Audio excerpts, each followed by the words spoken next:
The hosts feel it would be a little unkind to present this podcast without just a word of friendly warning. We are about to unfold the story of Frankenstein, a man of science who sought to create a man after his own image without reckoning upon God. It is one of the strangest tales ever told. It deals with the two great mysteries of creation, life and death. I think it will thrill you. It may shock you. It might even horrify you. So if any of you feel that you do not care to subject your nerves to such a strain, now's your chance to. Well, we've warned you.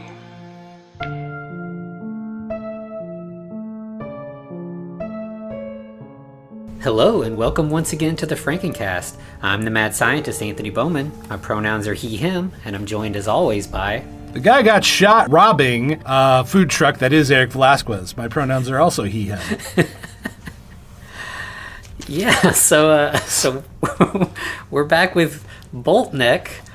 Or Teen Monster, right? Yeah, Big Monster on Campus and Teen Monster. It's just got all kinds of titles. And I did find out, because I think last week I mentioned that it was really kind of hard to track down. But if you search for Teen Monster, you can find it on Tubi, actually. There you go. But yeah, the Boltneck, I think, is like the most recognized title, but it's kind of hard to find it that way for some bizarre reason. That's amazing. Also, I mean, this has a number of actors who were extremely famous in or around the 90s. Being Matthew Lawrence being one, playing Frankenstein. Mm-hmm. We also have Judge freaking Reinhold, man. Yeah. Come on. Shelley Duvall, okay, from The Shining. And, like, some no-name dude, like, I mean, I think he's been in a couple of superhero movies. This Ryan Reynolds guy. Yeah, this is, like, early Ryan Reynolds. He hasn't quite, like, nailed down the Ryan Reynolds persona yet. Well, I don't know. I think he kind of has it already here. Like, yeah, I guess the beginning when he's the other character less so, but like yeah, once he's like in the the monster mode, yeah, he definitely has his kind of like snarkiness going. Mm-hmm. But yeah, and I saw Shelley Duvall. This is like one of her last movies. Like, right. I mean, she's still around. She's kind of retired. I think she might actually be in something coming soon. But she did like one or two movies in 2000 when this came out, and then was pretty much out of it for a while after that. Right. I've seen this movie, like, I've seen it listed as coming out in 1998 and also 2000, so I'm not sure. It sounds like it might have had a theatrical in 98 and then like kind of got shuffled to the side and then got like home video in 2000, and that's when it like got a little bit more attention. Or probably released on the Sci-Fi Channel. Right, yeah. Speaking of the Sci-Fi Channel, you know where I know Ryan Reynolds mostly from? What's that? This old Canadian TV show called The Odyssey. Okay. If you've ever seen it, it's wild. He plays a child dictator, okay, of a fantasy land, because the main character basically gets put into a coma, and this is... like, the whole thing is him, like, living in this fantasy world. Basically, this is isekai before isekai became a thing. Okay, interesting. You should definitely hunt it down, because it is a fever fucking dream.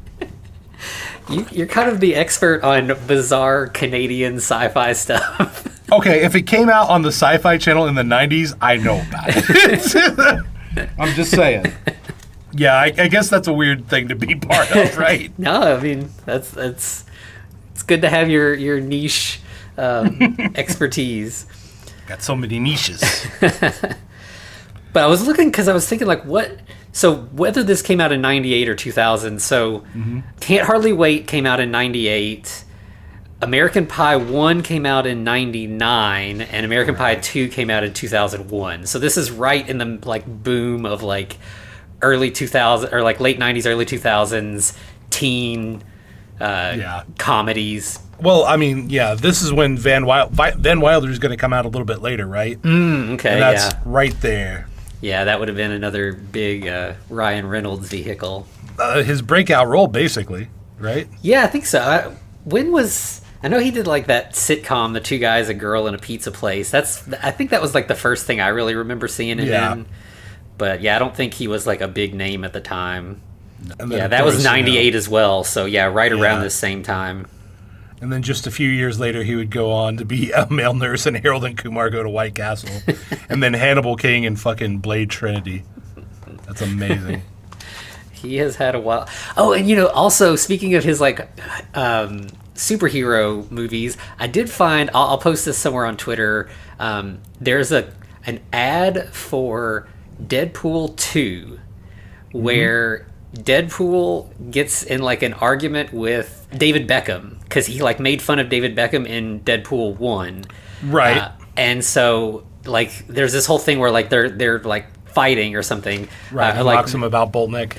Yeah, well, like, so he's like, I'm really sorry, I apologize for making fun of you in the first movie, and Beckham's like, I'm not mad at you about that, and he's like, what are you mad about then? And he starts listing all of the terrible movies Ryan Reynolds has been in, and he's like, okay, yeah, I agree, and then he says Boltneck, and Deadpool's like, Boltneck was a fucking masterpiece. That's like, right. Yes. At least he has enough, ability to laugh at himself. Yeah. Because he's been in some stinkers. Yeah, he sure has. But I will agree with him. I think Boltneck's pretty fun. Like I didn't have much to complain about with this one, especially when you're talking early 2000s teen movies. There's a lot of room for offensive bullshit that like this manages to dodge for the most part. Oh yeah, there's a couple homophobic things in there, but I don't know that it's so much. Is it maybe homophobic or is it kind of accepting? Yeah, there's that one bit at the end there is some kind of like gay panicky jokes, but like it's not too it's not too cruel to LGBTQ people. It's kind of it's poking fun at some bullies, but like at the expense of like a gay joke. Right. All right, well, let's get into this thing. So yeah, Boltneck. We start with some electricity, early '90s creepy music, or even though it's the almost 2000 at this point. Yeah. So I guess I should say 1990s creepy music. We've got a thunderstorm in LA with the season of El Nino, which what did that bring to the table? Other than just saying El Nino. It was like such a thing for just a little bit that like the news would not shut up about El Nino. Like it was just like it's like the way that people talk about climate change every time anything weather related happens now, there was just like a year where it was just El Nino all the time. Right. And so I thought that was a funny little time capsule of 90s culture. It really is, yeah. But then, we go into like the credits where we see a young guy that we'll eventually know is Frankenstein. He's like working on electrical equipment. He's like hammering things. There's lightning flashing outside still. I did see he has a poster on his wall for the movie The Creeps, which is like a full moon feature that has some Frankenstein stuff in it that we will definitely be talking about someday. He has a couple of Frankenstein, of course. This movie's leaning pretty hard. His name's Frankenstein. We're not kidding anybody. You got to, right? Yeah. And like there's like a voiceover of him telling this story about a dog that was buried and then came back to life and dug itself out of its grave. Yeah. It was in all the papers. Okay. I believe you. Yeah, that's some like urban legend shit for sure. And then, of course, he goes on, it takes several days for a corpse to truly be dead.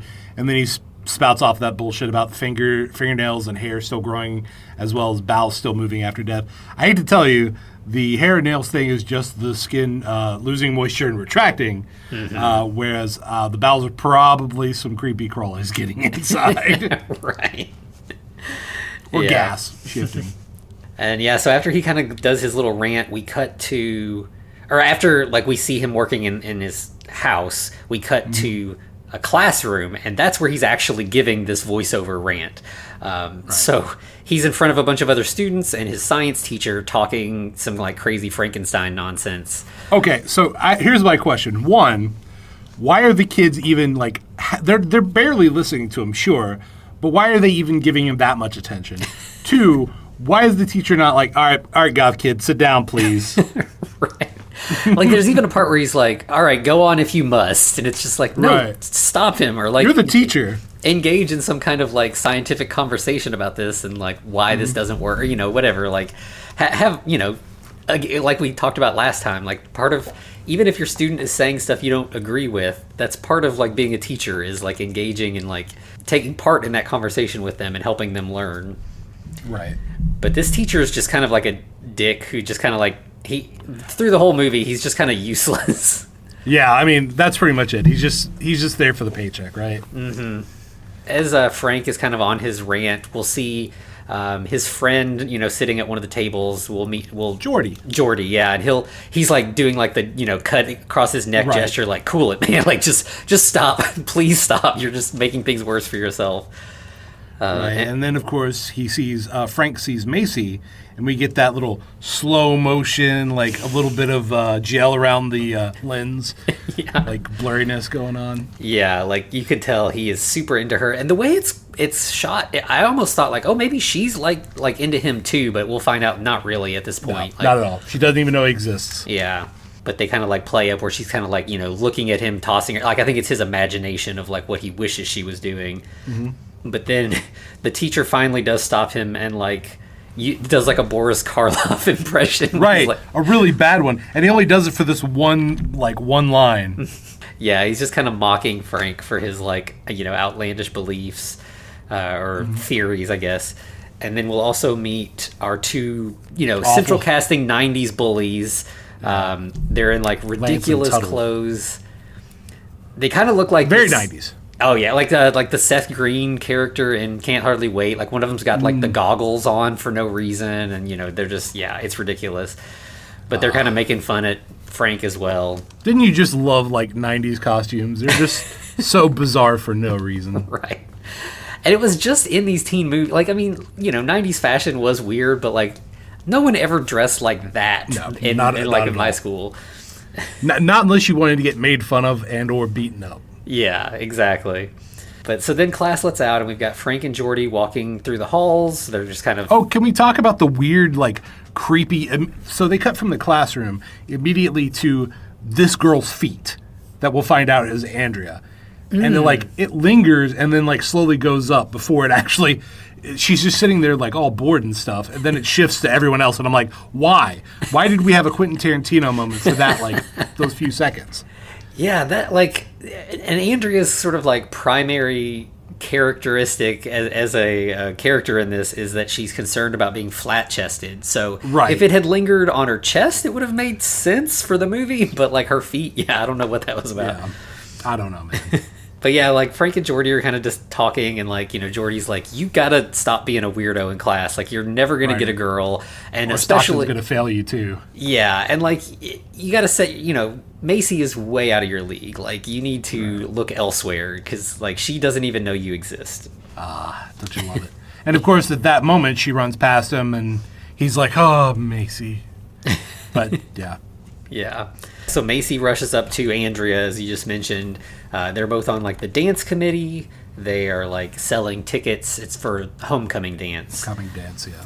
We see that Andrea is dating one of the two bullies. She's dating Tuttle. Is that his name? I feel like it was Lance. But here's the thing. We're going to find out that they kind of swap partners, and they're perfectly all cool with it. Yeah, they have this very like forward-thinking, like poly kind of thing going on, where they're just. But it also seems like they really just think of girls as being like as property that they can be traded around. So it's not. Yeah, you want to borrow her for the night. Yeah, that's pretty much what it is. Yeah, but of course, we also get Andrea and Macy kind of giving a stare down at this this bad boy with this black shirt, who's like flashing this other girl, and he has on the back of his shirt it says, "Punk didn't die, you killed it." Right. Which, that's ironic considering... Yeah, he's like kind of a mix. It's like the 90s, like punk goth sort of hybrid, like that, movies didn't really care about the specifics. So he's got like big teased out black hair. Like he looks like a Cure fan, but then, he's wearing this like punk shirt. And then, like you said, you killed it is definitely an intentional reference to what's going to happen later in the movie. Right. Well, also the fact, that's got to be what it is. But also the fact that pop punk made a huge, like, bang in the early 2000s. Mm-hmm. And kind of bled into the emo scene. Yeah. Late 90s, early 2000s is, like, heyday for, like, when Blink-182 became like an MTV powerhouse and not like an actual punk band. Right. Sum 41, and even Green Day gave it up at that point. Mm-hmm. Yeah. So, he's definitely like the outcast, and like they kind of, I don't think he, like we've been saying, I don't think he was like a star yet, but they kind of like hide his face in this scene. We don't know that this is Ryan Reynolds just yet. Right. Andrea and Macy are kind of talking about like, oh, Carl's such a weirdo. And then Andrea gets distracted because she sees their friend Darian, who is the large-chested girl in the popular group, and right. Andrea's she's kind very of dubbing. jealous. She's kind of domming some dude, just like, hey, flicking her finger, and they're rushing over like the early simp. I guess. Yeah, they're like bowing to her and stuff. It's like, it's very over the top. And then I think we just cut away to like later that night. Frank and Jordy are hanging out at Frank's house, and they're discussing the internet research Frank's been doing, which he is carefully saving on floppy disks. God, that was so fucking... That hurt, man. Yeah. Like, the fact that you would have to archive some of your email that way. And also the fact that he has these weird conversations with, like, one's a shaman, and then there was some electro engineer or something like that. Yeah. Yeah, so he's on, like, all the forums, media, like, chat rooms and stuff. But yeah, like, he's got, it's a bunch of floppy disks. They're all, like, in a little case and everything. So this... the idea that someone would do that, Mm-hmm. Yeah, it just feels so ancient at this point. But, I mean, I guess it was, 23 years ago, so... Yeah. But as they're discussing, they talk about that, Lance, one of the two bully guys, is having a party tonight. He lives just down the street from Frank. They're like, maybe we should go over there. Jordy's like, why would we go there? That's not going to go well. And Frank's like, yeah, but Macy might be there. Yeah, it's like they'll just let us in, right? Right. So they head downstairs and bump into Frank's mom, the, aforementioned Shelley Duvall. And she's like, Frank, I got a call from your science teacher. I'm going to have to tell your dad about this. Right. By the way, in the background, we hear the news talking about how there was someone who got killed in a shootout with a food truck. His brain's going to be sent to a certain facility to be studied. Yeah. Where are those foreshadows coming from? Why are they here? Yeah, the news clips in this are very exposition dump. There is one that I'm like, what the fuck, and why is that news? We're gonna get there, but it's gonna be a bit.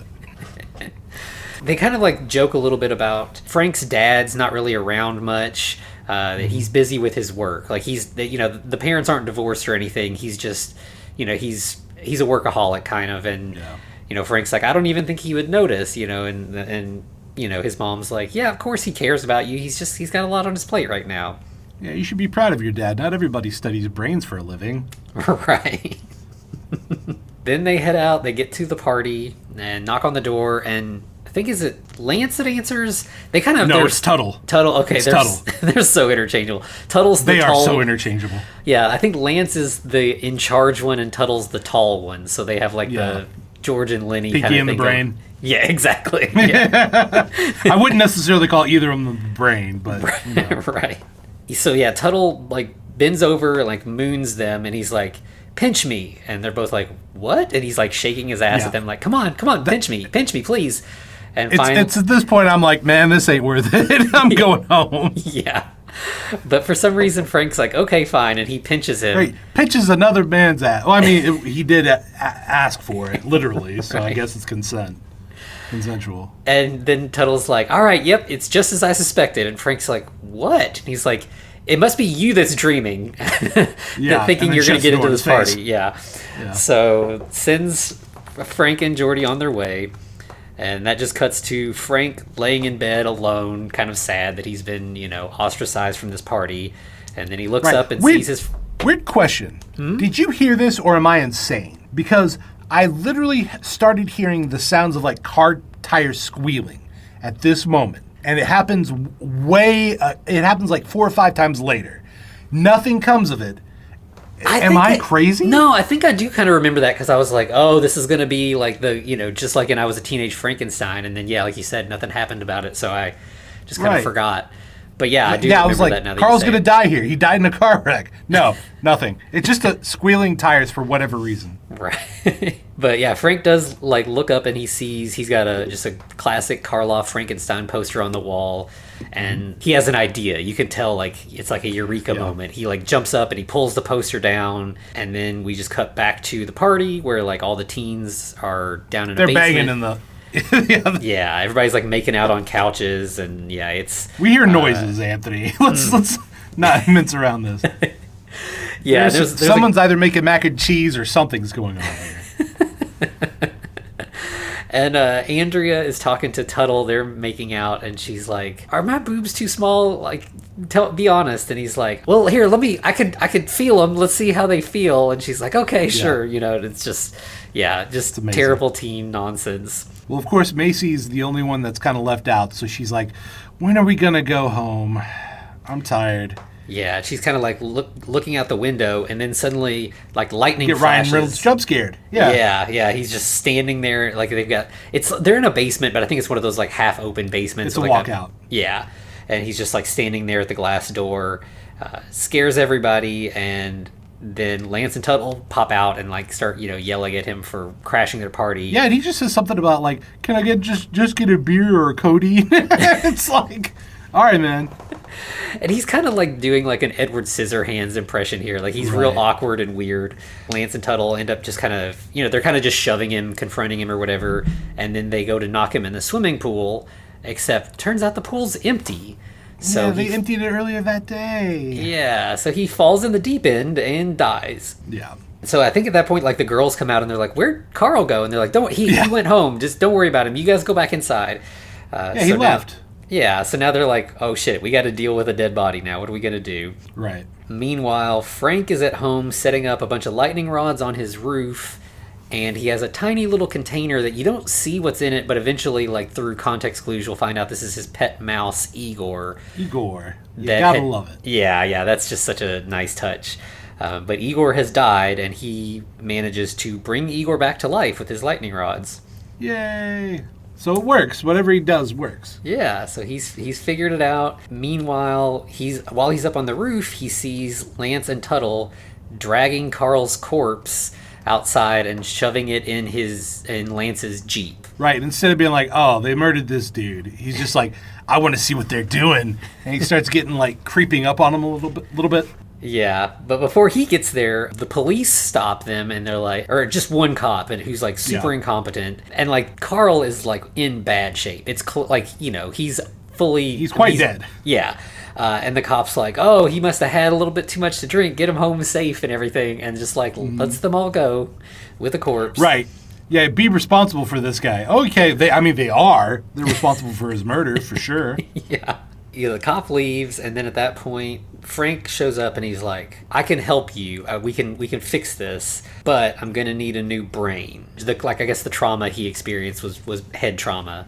But how does he? I mean, yes, okay, I get that with the head trauma, but it's like just looking at it, you can tell you need a new brain. I mean, yeah, he does not do any kind of like medical inspection here. Like he just looks at it. Yeah, at this body that's in a Jeep, and he's just kind of like looking over the edge at him. And so they're like, "Okay, if you think you can solve this, whatever you need to do." They help him sneak into his dad's lab where he pulls a young Frankenstein and steals the aggressive brain. There's two brains next to each other. One says sublime.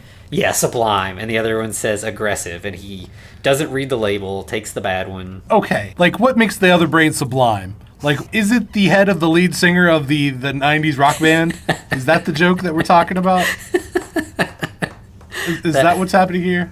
That would be amazing. I mean, it's a whole different movie. Also a little dark, but yeah, I mean, obviously the other guy's dangerous, sure, but, how much more dangerous than any other person? Right, yeah, that's, we get into this a lot where, like, the brains are it gets a little phrenology-ish, but, yeah, I mean, I guess there is something to brain chemistry and everything, but, yeah, it always just kind of walks the fine line of, like, pseudoscience. And, of course, which brain do they grab? It's the guy from the shootout. Yeah. So, Dobbs. Yes, Skeeter Dobbs, I think is his name. Skeeter Dobbs, yeah. Yeah.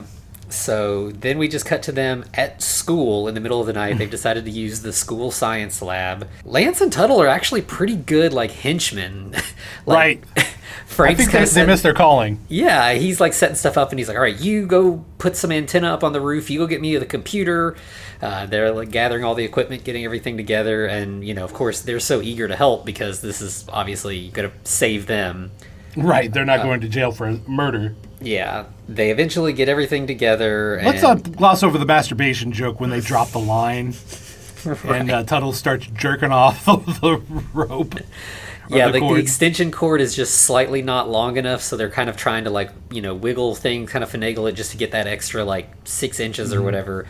And, yeah, there's, like, a whole thing where, like, keep pulling on it until it gets longer. And he's like, but how? And he's like, you've done this before.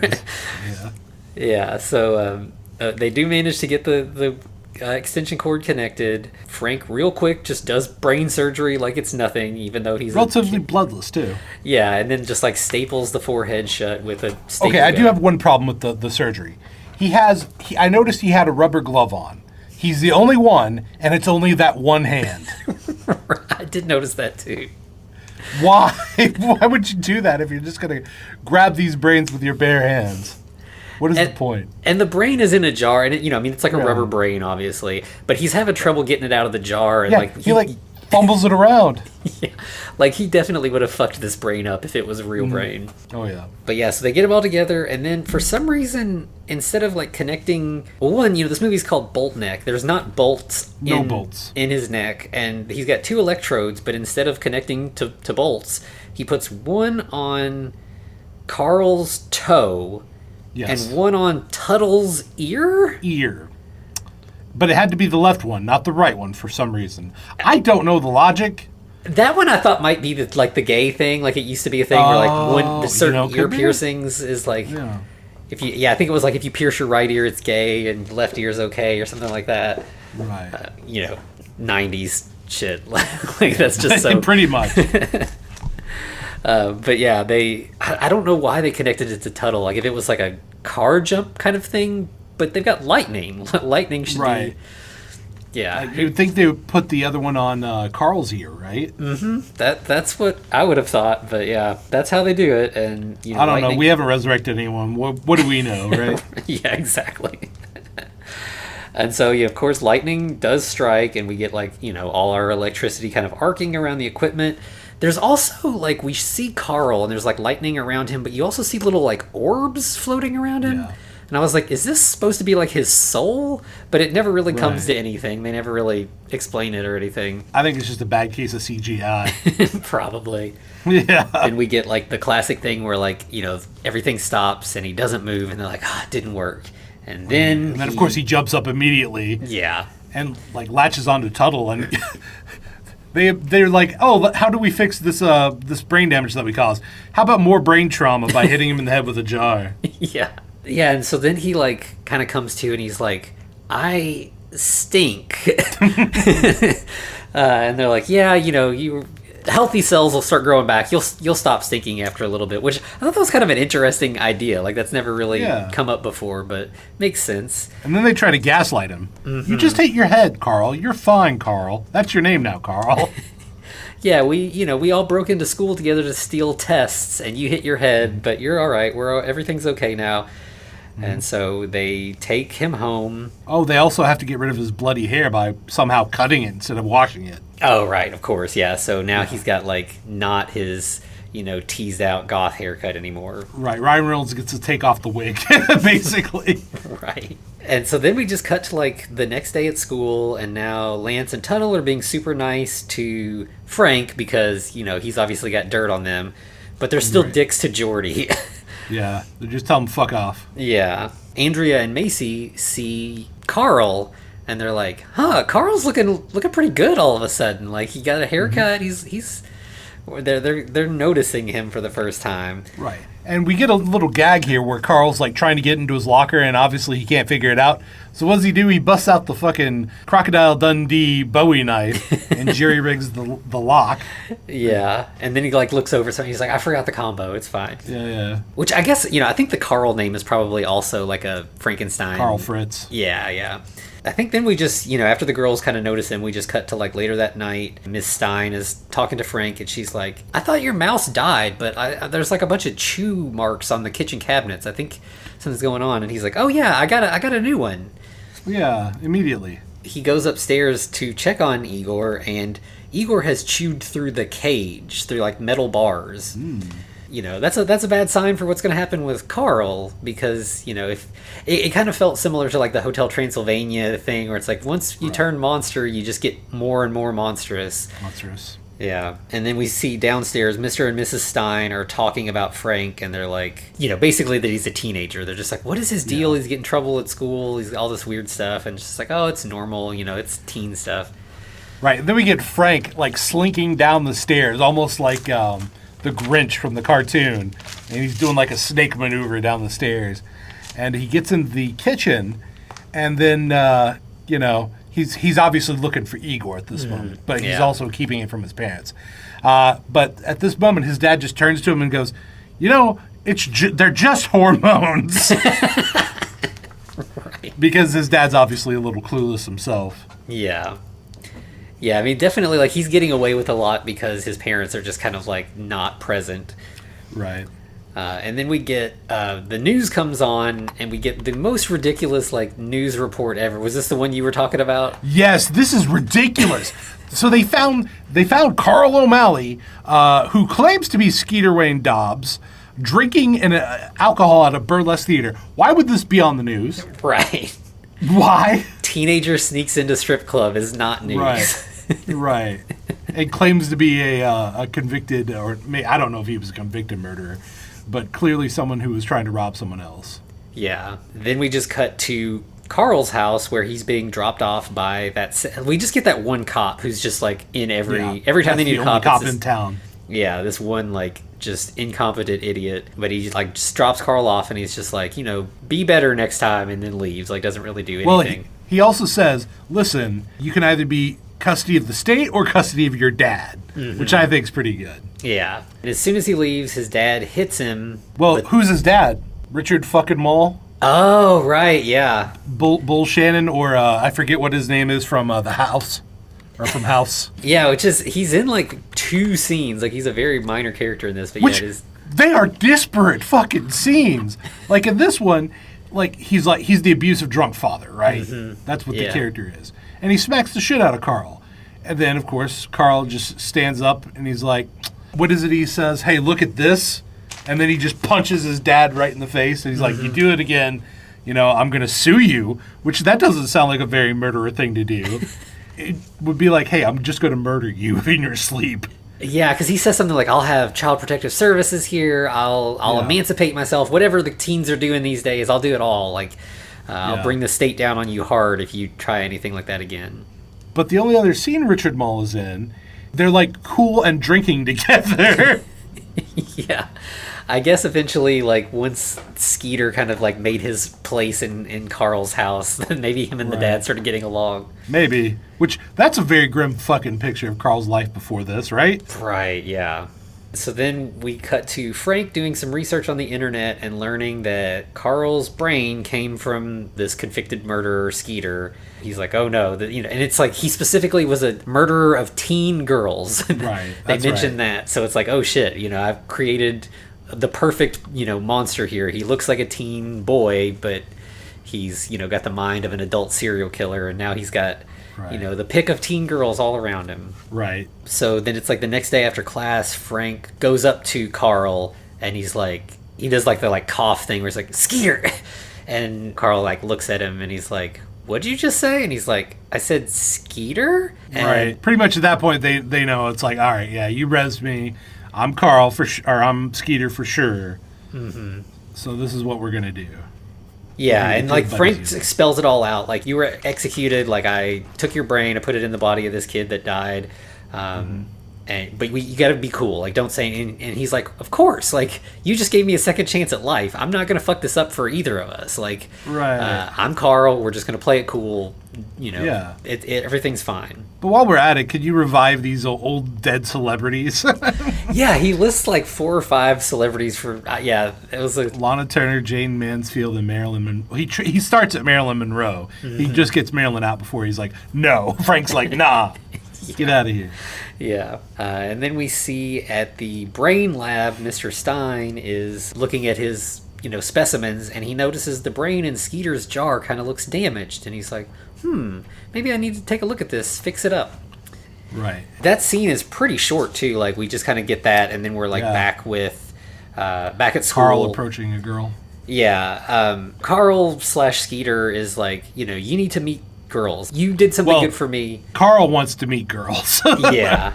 And he's like, wait, you don't know any girls? We got to work on this. So he kind of decides to wingman for Frank, takes him over to Macy. I think they both buy tickets to the dance. Right. But while Carl focuses Macy on Frank, he slinks over and starts taking money out of the treasury box. Mm-hmm. Yeah. Frank tries to kind of ask Macy to the dance, and he actually does a pretty good job of being like, well, since you're going alone and I'm going alone, maybe we could go alone together. And she's like, yeah I don't know you. Why would I do that? Fair. I mean, that's a fair response. Right. Carl is like, well, you could get to know him. We're throwing a big party tonight. You should come over to his house. Everybody's going to be there. It's going to be great. Right. And, by the way, the parents are going to be out of town for some brain trust dinner is what they're having. Yeah. Yeah, so, of course, that's perfect. Frank could throw a party at his house. Then, we just cut to, that night, and suddenly these 2 teenage boys have managed to put together, a perfect, tiki party. Right. They've got tiki torches everywhere. They've got a nice bar. Musicians. Everything looks great. They've got, straw huts, and everybody's getting a lei necklace when they come in. They have just done this incredible amount of party planning in, the couple hours since school let out. And it looks like Carl's already taking Andrea and Darian off of Lance and Tuttle's hands. Yeah. Yeah, he's, flirting with both of them, and, Macy shows up, and, she's like, oh, here come the jokes, and, because they get lays, and then immediately someone's like, oh, I see you just got laid, haha, and Yay. Macy's like, oh, come on. Right. Frank and Macy do kind of start chatting at the party a little bit. They start to connect. They're getting along. And they even relive. Well, Frank reveals that he was in school with Macy originally in 2nd grade, where he in the 2nd grade science fair he built a flying machine. Why you wouldn't just call it a plane, helicopter? I don't know. It's a flying machine, sure. And he lands in the was it the monkey bars? Mm-hmm. And he got himself tangled up and broke his femur, I think it was. Yeah. Yeah. And she was like, oh, that was you. I do remember you. Rough, man. Yeah. But yeah, they do, this kind of party scene kind of montages a little bit, jumps around. We've got a live band. And while they're talking, there's another car, tire squeal. Why? I don't know. It just set me off every time I heard it. Yeah, I didn't notice that one, but that's bizarre. That makes even less sense than the first one. Yep. But, ultimately, the party starts winding down. And Macy, as she goes to leave, she ends up giving Frank her number. And not only that, she's like, I've had some second thoughts, and maybe I will go to the dance with you. Yeah. So Carl/Skeeter, his plan's working out. He's the ultimate wingman. Yeah, it's been effective. As everybody's leaving, he gives a wad of cash to Frank and is like, the cleaning crew should be here any minute. Here's the money to pay them. He already called them and everything. He's ready. Yeah, and Skeeter's Frank's there like, for you. how did you... And he's like, I told you could trust me. I'm not going to fuck you over. I want us both to thrive. So he leaves with the girl. I can't remember who... Arlie, I think he calls her. Okay, yeah. And so then, of course, the next day, the Stein parents arrive home, and the house... They're like... This is cleaner than when we left. This is not teen boy behavior. What is going on here? Did you hire a cleaning crew? Well, turns out. Of course, he doesn't own up to that, but he's like, hey, Dad, can I borrow the car for the dance tonight? And he's like, Frank, it's a van. Which, right. You don't want your teen kid with a van because they can get up to no good in the back of the van. Right, and then Frank tries to... He stutters quite a bit, and then the dad is like, did you inseminate this girl? Right. Oh, no. And Frank's like, no, but then they kind of get in this argument where he's like, get your grades up and maybe we'll talk about letting you get the car. And he's like, well, but Einstein failed math. And he's like, well, then either get your grades up or discover something equal to the theory of relativity, and then we'll talk about giving you the car. Then you can have the van for free if you do that. Yeah. Right? Which, that's funny that comes back. Right. But also, Mom has discovered something a little bit shocking. It looks like Igor's got a little big. Mm-hmm. And he's found himself into another mousetrap. Yeah, that's like destroyed. And she's like, what have you been feeding that thing? So then we just cut to the dance where Macy's like, I don't mind driving. I like driving. And it also, it gives me the chance to decide if we're going to run out of gas after the dance or not. Which I don't know if that's like a flirty thing, like we might have to pull over somewhere, or I don't know. It was like kind of a weird joke. Go to make out point or something, I don't know. Yeah.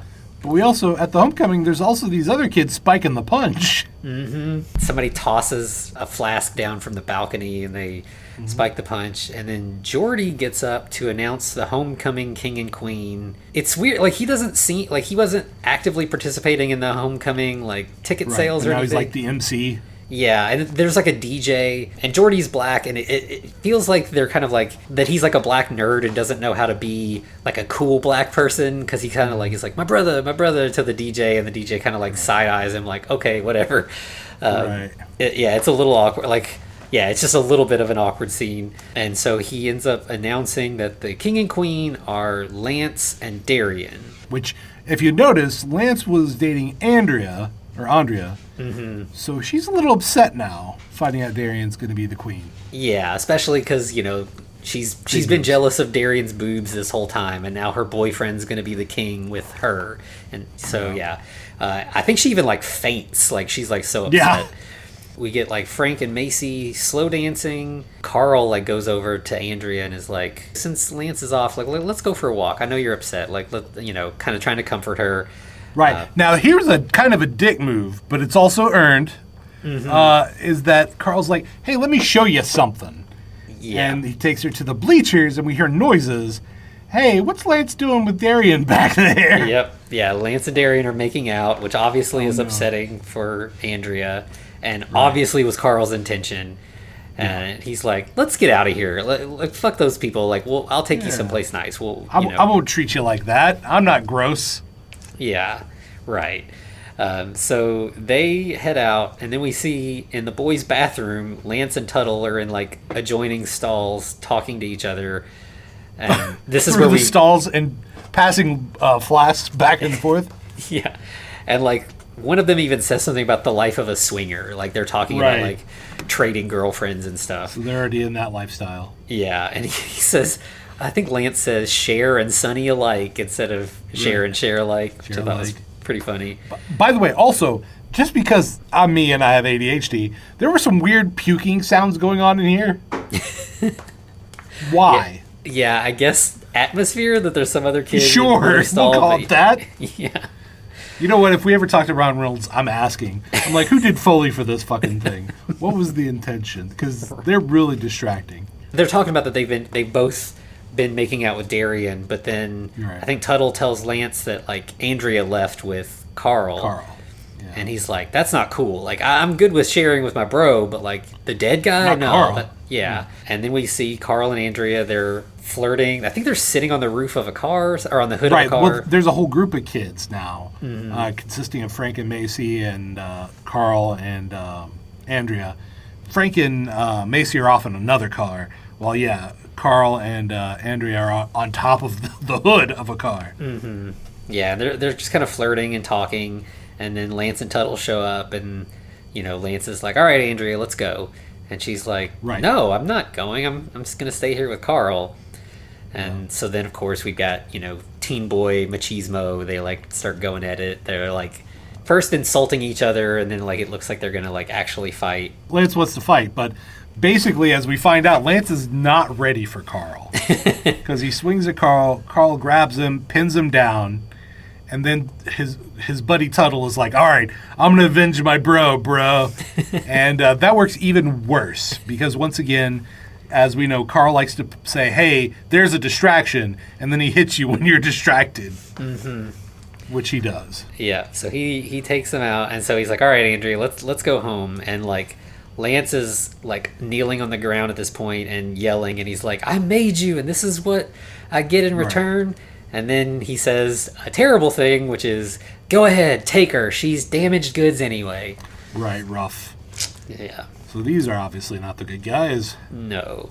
And so at that point, like, the parking lot starts to clear out. Everybody's going their separate way. But Lance goes to Frank and is like, we got to fix this. Our monster is out of control. Yeah. So you stop him or I will. Like you just did, right? Right. Yeah, he says something like, you've got a good imagination, so imagine what I'm going to do to you if you don't straighten this out. Right. Macy comes over and is like, what was that about? And he's like, nothing, don't worry about it. So then we see Frank and Macy kind of continuing on their date. Like, he shows her the stars. So they're having like a sweet moment together. And there's a part like that, I think they're pulled up at her house at this point, and he just looks at her and he's like, who are you? And right. Is that's an interesting concept, you know? Yeah, like, he, as soon as he says it, he's like, oh, that was a weird thing to say, I'm sorry. And she's like, no, it was kind of nice. Like, you're, like, really engaging with me as a person. You really want to know who I am. Like, I don't feel like I've gotten that before from, like, the popular boys. Right, and he decides because, hey, he did something spontaneous that worked out. He's going to steal a kiss, and that seems to work out as well. Yeah. She seems into it. Yeah, and he's like, don't worry, I saved the tongue action for the second date. And she's like, I saved the whip for the third. Yeah. And he's like, oh, okay, I'm into that. And she's like, I'm kidding. And he's like, oh, right, yeah, me too. Yeah. I'll try anything once, right? Right.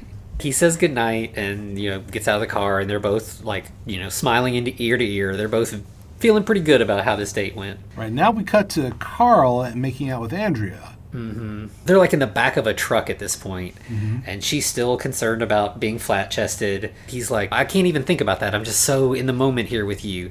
And then she goes to, like, run her hands through his hair. He's been wearing hats this whole movie, and she knocks his hat off and reveals that he's got a bunch of staples across his forehead. Right, and immediately freaks out. It's like, man, maybe he just had brain surgery. Like... Yeah, she's like, wait, he kind of did, but... you're gross. And he's like, wait, what? And she, like, jumps out of the car and starts kind of trying to run away and is, like, screaming. And he picks up, like, now, he does a great serial killer maneuver where he just grabs the cop flashlight and he kind of does the Kung Fu Hustle, like, shimmy over to her with that thing. And you're like, oh, he's going to beat her to death with the flashlight. Yeah, it cuts away, so it's like, oh shit, like things are not going to go well for Andrea here. And so then we just cut to the next day at school. Stockton is playing with his taxidermied animals. Yeah, he's got like one squirrel that's taxidermied and is done, and another one that's like doesn't have the fur put on it yet, so it's just like the inner part that they use to stuff the squirrel with, and he's like making them talk to each other and like just being very weird. And Macy is sitting there in front of him for all of this and is like, didn't you ask me in here? What do you need from me? Why am I watching this? Right. Then he goes into some weird explanation about everyone's like more than they seem. Like me, I'm a teacher, and what was his other thing? Was it about the taxidermy or was it something else? I don't even remember. I forget. I think he was actually like, he's a teacher and he does something else on the side, and he's like, and you're a student, but you're also the treasurer for the homecoming committee. Yeah, and I found that all the money from the lockbox is missing, and you're supposed to protect that money. So I think you took it. You've got 24 hours to return it, or you're in big trouble. Right. Which, if you didn't trust her enough, why wouldn't you just be like, all right, you're out. You're off the committee now. But And he also is like, Andrea's mom called. She didn't come home last night. You wouldn't know where she is by any chance. And she's like, no, I didn't realize she hadn't come home. So Macy leaves, and like I think then we just cut to like a little later. Macy's talking to Darian in the girls' bathroom. Darian disparages Andrea a little bit. Yeah, and she's like, this was totally Frank. Like, it's who bought the last tickets to the dance? Frank and Carl. who just had a big party, Frank. Like, so it's just, Frank's looking bad. So she goes to Frank pretty much like right after that and is like, did you take the money? And he's like, what? No, I didn't take any money. She's like, how did you pay for the party? And he's just kind of doesn't have any answer to that. The only thing he had to say was, yeah, Carl paid for it. Mm-hmm. So, Macy is obviously heartbroken. She feels like Frank has used her. He's been tricking her this whole time just to get this money. Right. And, of course, as she leaves, we don't have too much time to dwell on it and have, like, a cathartic moment because that's when Lance and Tuttle just come up and pants Frank. Mm-hmm. Yeah, and, like, the science teacher again walks past and is like, Frank, try to keep your pants on during school. Right. Like, that's rough, man. And so, of course, Frank knows this is Carl's doing, so he's got to, he goes looking for Carl. And this next scene is really weird. Bizarre. So he goes to Carl's house and, is out front yelling for Carl, and then suddenly a window on the second story breaks and a cat goes flying out. Flies out. Yowling. Why? And then Frank just keeps moving along. So it's like, was that Carl that threw the cat out the window or Carl's dad? Dad. I also, why? We'd never heard of this cat before. Right. It made no sense.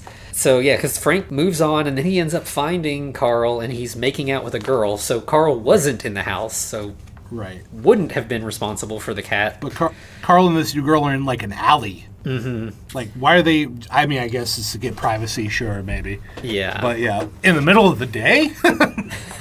And Frank's like, what did you do with her? And Carl's like, which her? Right, yeah. Frank's kind of, threatening him, you need to give the money back. We need to get all this straightened out. You've messed everything up for me now. And this is where Skeeter starts to kind of, show his, power. And I really like it. He's like, listen, Frank... Maybe you've only seen the movie, but in the book, the monster wins. And I was like, dun, hell dun, yeah. Dun. Yeah. So he's like, I don't know what you're talking about. I did not hurt Andrea. I dropped her off. Everything's fine. I don't know where she is, but I didn't have anything to do with it. Right. I did steal the money, though. Yeah, of course I did. That was how we were able to throw the party. I was trying to make things better for you. Right. You know what Carl's idea is, though? Let's have another party, and that way we can somehow get the money back for Macy.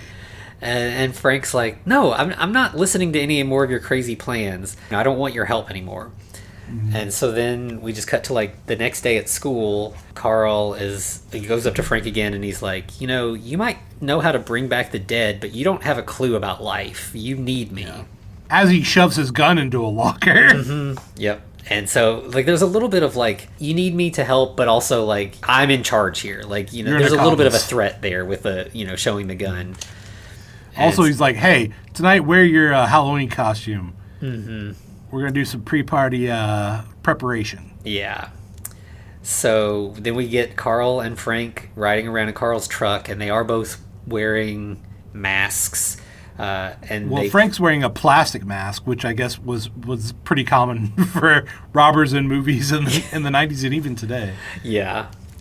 And they pull up next to it's kind of a food truck and kind of like a newsstand kind of thing. It looks like it's selling newspapers and candy, but there's a guy out front who's it's nighttime and he's packing up the stuff, he's closing up shop for the day. Mm-hmm. Carl gets out and he's like, you just stay here, Frank. Just keep an eye out. I'll take care of it. This guy owes me money. Mm-hmm. So then we find out that Skeeter tried to rob this truck. And the guy pulled a gun on Skeeter and killed him. So this is where Skeeter, his last robbery attempt and the end of his life happened here. And right. So, this guy pulled the Skeeter maneuver on Skeeter. He was like, "Please don't kill me." And whenever I think his wife called out to him, and then whenever Skeeter looked away and looked back, that's when he was face to face with a Derringer and a bullet. Yeah.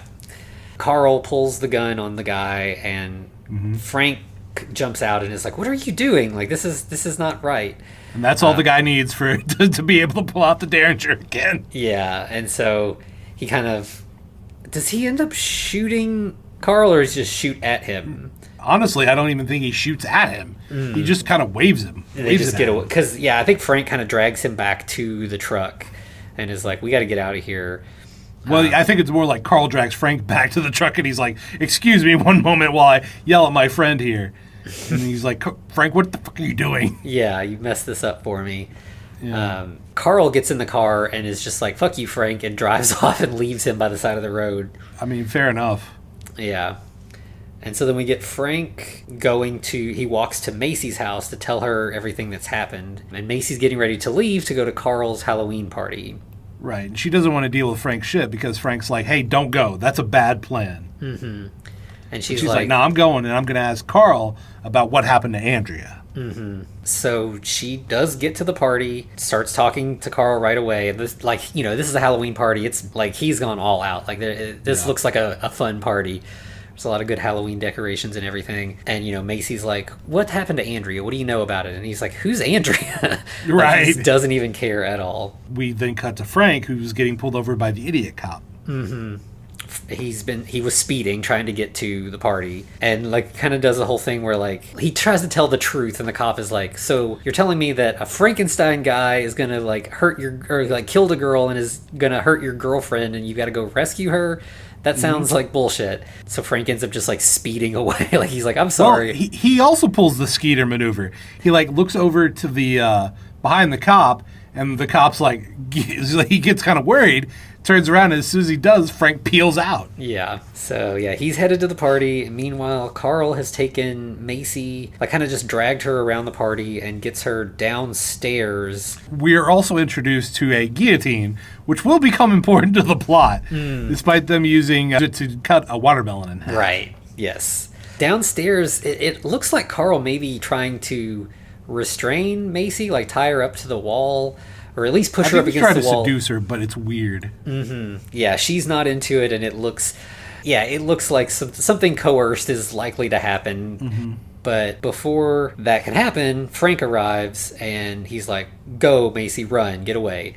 And at this point, she's like, okay, yes, Carl does seem like bad news, so she gets out of there. Yeah. And of course, she's also like, also, you need a breath mint, Carl. And she does say sorry, Frank, as she's leaving. So she knows that he was trying his best. Yeah. Carl just punches Frank so hard that he flies across the room, smashes through a bunch of stuff. Meanwhile, outside, Macy bumps into Andrea. She's totally fine.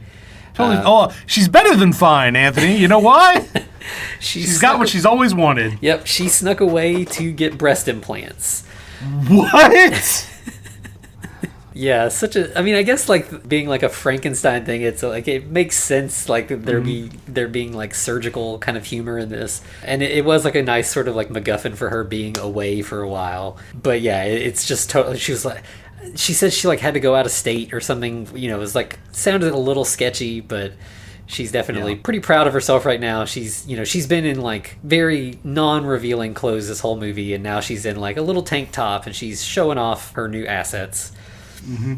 And then we cut back to the fight between Carl and Frank. Mm-hmm. And so we got a new challenger. This lady just jumps in with a 2x4. But wait, that's no lady. Yep. That's Lance. That's Lance. Lance and Tuttle, they're in their Halloween costumes. They join in the fight. I forget, Carl says something that describes Lance as somebody. Calls him looks like a Dutch hooker. Right, okay, yeah.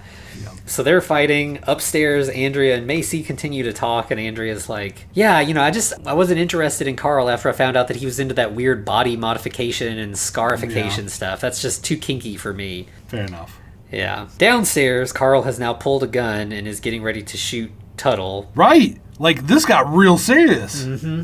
And he does. He pulls the trigger several times, but the gun's empty. Yeah, why is it empty? Because Frank stole all... By the way, Carl pulls the trigger not once, but 6 times. Mm-hmm. He's like, I'm going to find the bullet. I don't know when Frank stole these bullets. He learned it from Carl, man. That's all I can tell you. So Carl obviously is not happy about that. No, instead of shooting him, he pistol whips Tuttle as Frank runs off. Mm-hmm. So yeah, Frank and Carl head upstairs.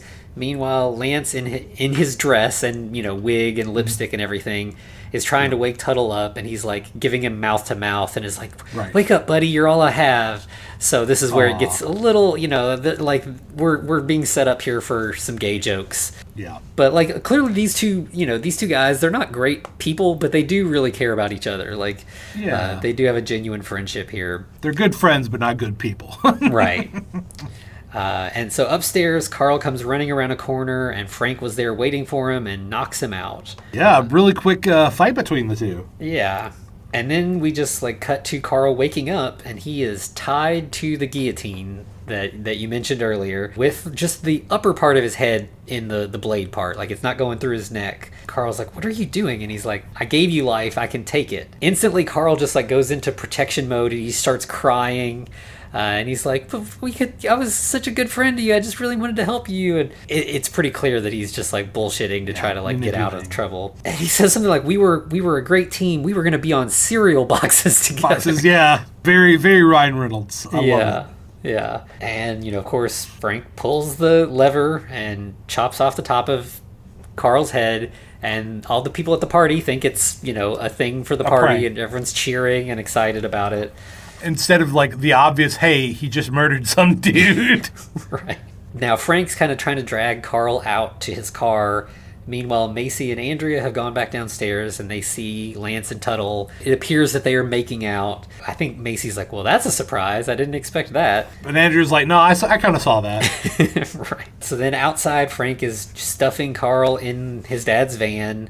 And again, our incompetent cop shows up and is like, even though Frank sped away, he's like, you forgot your ticket. Here you go. Like, right. Versus you're going to jail now. Yeah. Or juvie. Yeah. Like, he's just like, all right, be on your best behavior. And he leaves. Like, so again, this cop has now seen Carl's dead body twice. And not noticed what was going on. But I love the gag that once the cop leaves and Frank moves his hand, that you then see the middle finger exposed. Yeah, there's been a couple gags where, like, while Carl is dead, he, like, rigor mortises with middle finger up. Yeah, it's so good. Frank takes dead Carl to his dad's lab and is like, hey, Dad, I need your help. Like, I've messed things up. Right, just so happens his dad's fixing a brain. Mm-hmm. The brain that was in Skeeter's jar, which is Carl's brain that they, was damaged, and so he just stuffed it back in Skeeter's jar. Mm-hmm. That they kind of like discuss what's been going on, and they do have a nice moment where they're both kind of like proud of each other. Like, you've done all this great work with brains, you're figuring things out. It's a nice moment with them. They give each other a hug, and like then they're like, oh wait, that's a little weird for us. We're not there yet in our parent relationship. We don't do that as a family. Yeah. But Dad decides that Frank and him have been talking. They're going to do the brain swap again. Mm-hmm. And of course Dad makes it weird by going, if you show me your brain, I'll show you mine.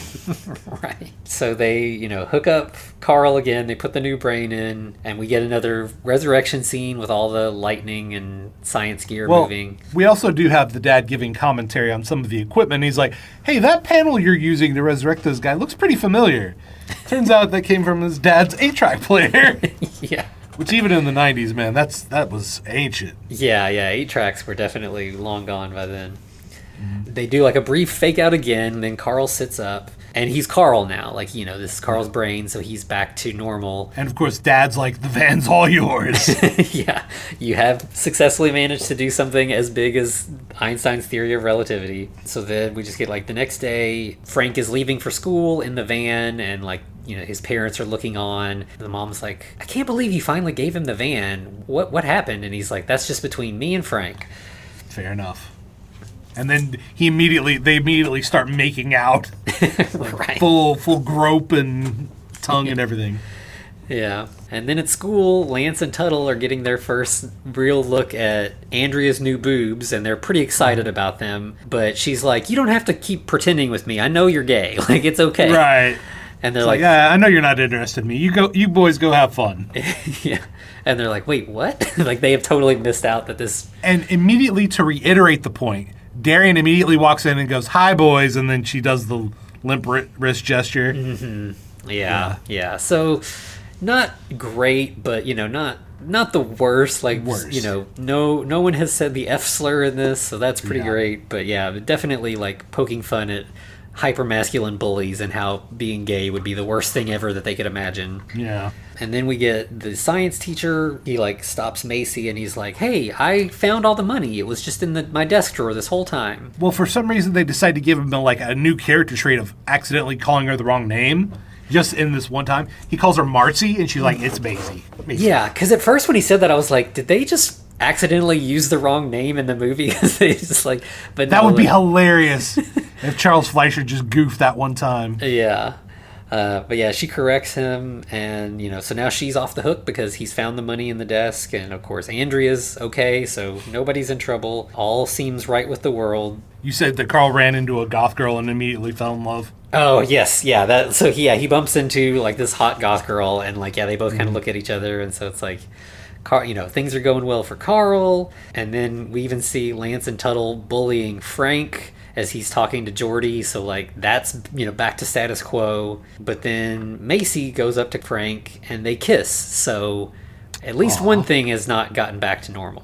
There's a happy ending for Frank, and then the teacher walks by and is like, like at them making out in the hallway, and they stop, and then we see that he's got a pinch me sign on his back as he walks away. Ah, wonderful. And then, of course, the kids immediately start making out again as we cut to the credits. Where everyone's just, like, Ryan Reynolds, for some reason, is eating and then dancing. Yeah, it's just like a bunch of shots of, like, the cast dancing at, like, the prom scene, like, that they probably just were playing around, and the camera crew filmed some of it, and they used it for the end. But the funny thing is, like, the music playing is, like, it's the theme song from Mad Monster Party, but it's like a techno dance remix of it. It's amazing. Yeah. And so we get like, it's one of those like dance-off things where it's one cast member at a time getting right up in the camera and doing their dance moves, and that's how we end the movie. Yeah. Just, nice little... Pretty good. Yeah. The way less death. Only one character death. Right, yeah. He dies twice, but yeah, just the one. Or I guess Skeeter sort of off camera also died, but yeah. Yeah, this is, it is strange that this didn't get a little bit more attention. I get that, like, it's not Can't Hardly Wait. It does have a weird sci-fi monster quality to it, so it's not just straight up a teen movie. Yeah. But teens ate up all kinds of dumb movies during this time period, and dumb. I don't know why this one did not get like the love that like the American Pie franchise did or anything. Here's what I'm thinking, because all right, so this is like, if it is in 1998 or even 2000, we're still in that whole like anti-horror movie thing where like you only watch horror movies if you're one of those people, which I'm one of those people. Right, yeah. And usually you get those on VHS because that was a thing. And you went to movie rental stores to get your horror movies. Yep. That does make sense. It does feel like this movie, it just didn't find the right niche, and it could have been like, it doesn't feel like even now, like it doesn't really have like a cult status or anything, but I feel like it deserves some attention. Listen, all right, so as I pointed out to Anthony, I was scrolling a little bit on the TikTok, and I think we're getting a little bit of underground Boltneck love. Oh yeah, we did. There was someone else who was like discussing that he had just recently watched it. So yeah, right. I would like for it to get a little bit more attention. That would be nice.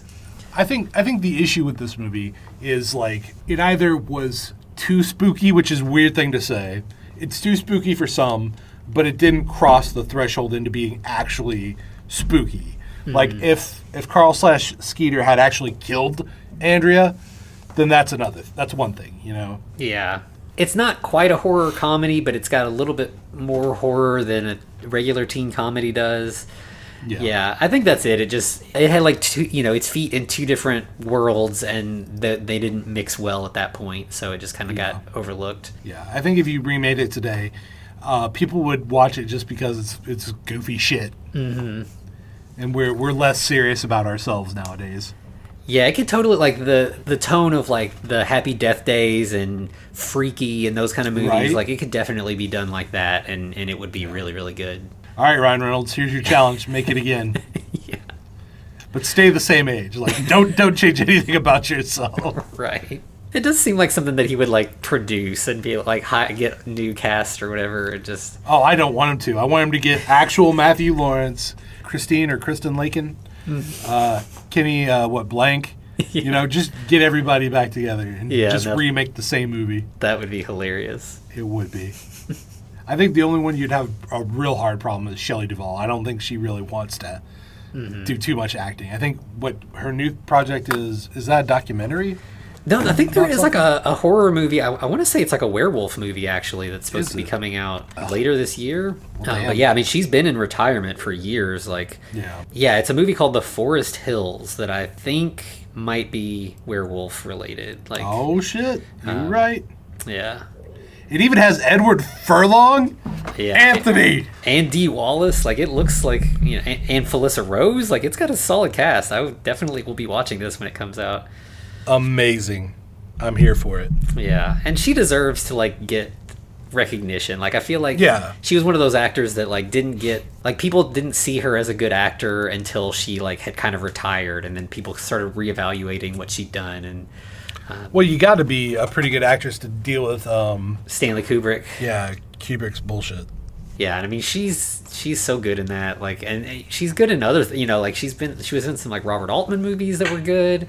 I mean, even Popeye, like, you know, that's not like the best movie. That's a pretty good movie. Yeah, it's goofy, but it's yeah, it's silly, but like she nails it. Like, I mean, she's exactly the right character for that, and does it well. Yeah, she is the perfect olive oil. Mm-hmm. All right, where can they find us, Anthony? Oh, yeah, so you can find us at all the socials at The Frankencast. You can email us at thefrankencast@gmail.com. We're also over on YouTube, and you can find us at patreon.com/thefrankencast, where we are still offering our free 1-week trial, so you can jump in and check stuff out and see if it's a good fit for you. And, you know, we'd love to have you if you enjoy what you find there. Absolutely. Hey, Anthony, I think our time as the back-to-school special is winding down. Maybe we need to revisit some old classics, you know, like the time that I was a teenage Frankenstein. Or how about this? How about the time I was a teenage Frankenstein's roommate? Yeah. So that's next week. I was a teenage Frankenstein's roommate. It's a more obscure movie. I'm pretty sure it's on YouTube. It's really, like, I'm excited to talk to you about this one. It's super low budget. It's kind of silly, but it's fun. It's by the guys who have written the Sonic movies.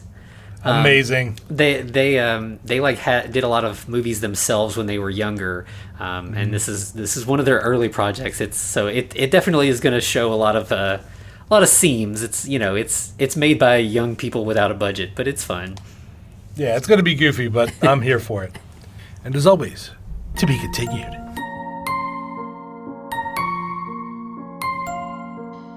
Looks like you survived another episode. The Frankencast is a production of FCR Media. It's hosted by Anthony Bowman and Eric Velasquez. Follow us on Twitter at The Frankencast, or send us a letter at thefrankencast@gmail.com. Our cover art is by Amanda Keller. You can find her at Keller Illustrations on Instagram. Our theme music is by Vivek Abhishek. Thanks for listening. Oh, next week is I Was a Teenage Frankenstein's Roommate. Okay, hold on one second. I'm going to have to look it up. Yeah, this one's a pretty obscure one that I stumbled across. Google doesn't like it. Hold on. Why is nothing is pulling up? Holy shit. Yeah, it doesn't even have an IMDb page. I've seen it. It's not like that, you know, like it should have a, that's funny. Well, fair enough. All right.